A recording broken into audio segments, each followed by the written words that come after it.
when I tried to change things.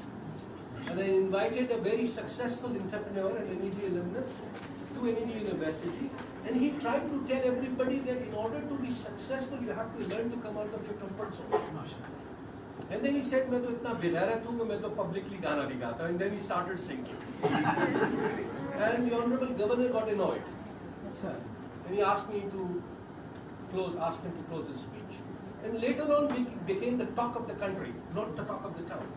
And somebody, even my elder brother, wrote to me that, was he drunk? All he was trying to tell the kids who have recently graduated that you have to learn to come out of your comfort zone. You cannot grow within your comfort zone. Be it a job, be it a business, be it anything. In order to learn, you have to have the courage to face the failures. Without making mistakes, you cannot grow.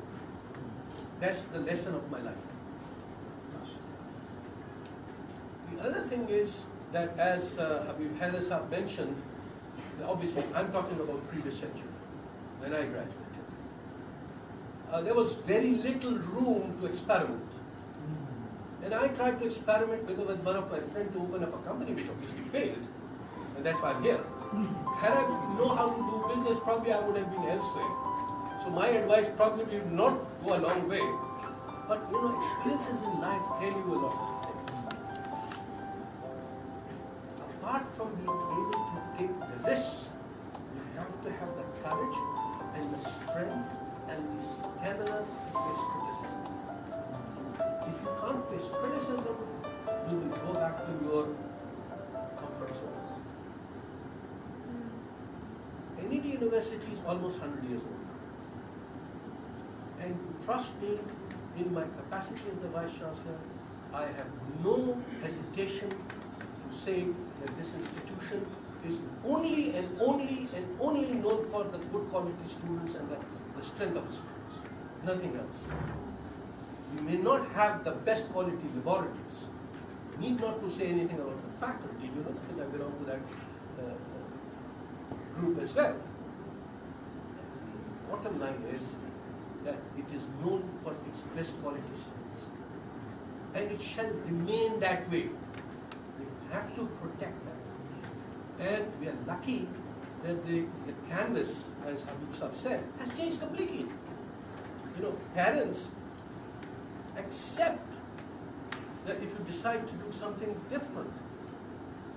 During the month of Ramzan, there was a lot of hue and cry on social media among the NED circles that there is this, what is happening to engineering? This one engineer has become a golaganda wala. And I was a little worried, because social media is a wonderful thing. We like gossiping, we like creating issues.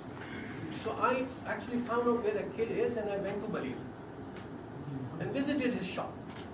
And just one day I was curious to find out what is happening. And this boy told me, sir, I am from a business family, and my father has a business, so I wanted to start a business. I started a business that failed. I started another business, it failed also. I'm still a student of NED, his name is Munib Nagori. And he's trying to do a business which appears to be menial labor, so selling limca and golaganda, which is not a very high-fi job, but he has the courage to do that thing. That is more important. I don't know how he's doing with his business now, but at that stage it seems to be doing fine. A couple of months ago. The good thing about that kid, that he had the courage to move in the opposite direction. All of you, and I'm talking about out of my experience, all of you want to be different. None of you, or all the other 9,500 students outside this hall, want to follow run of the mill. They all want to be different.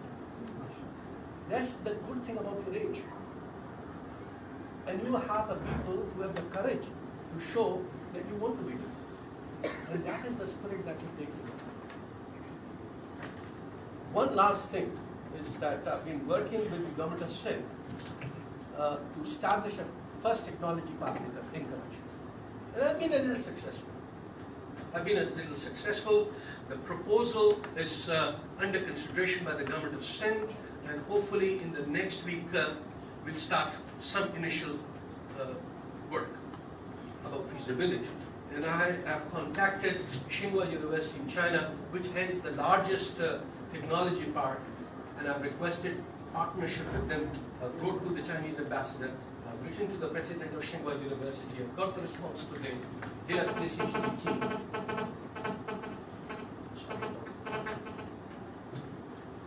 They seems to be keen also. That technology park probably will take another couple of years before it actually takes place. But we can still have that technology park in a small room. So I would invite Shell Tamir to consider opening up a space here.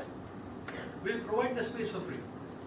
Ask anybody, any of your colleagues, to spend a couple of hours every week so that this interaction and communications becomes more and more frequent.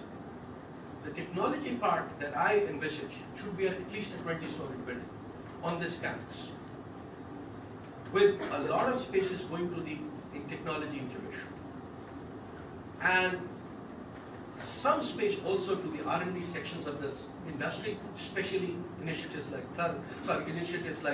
Shell Tamir and others, where the industry is willing to mentor, partner, and foster the technology development. And obviously we would spare some space for commercial activities also, so that it remains self-sufficient.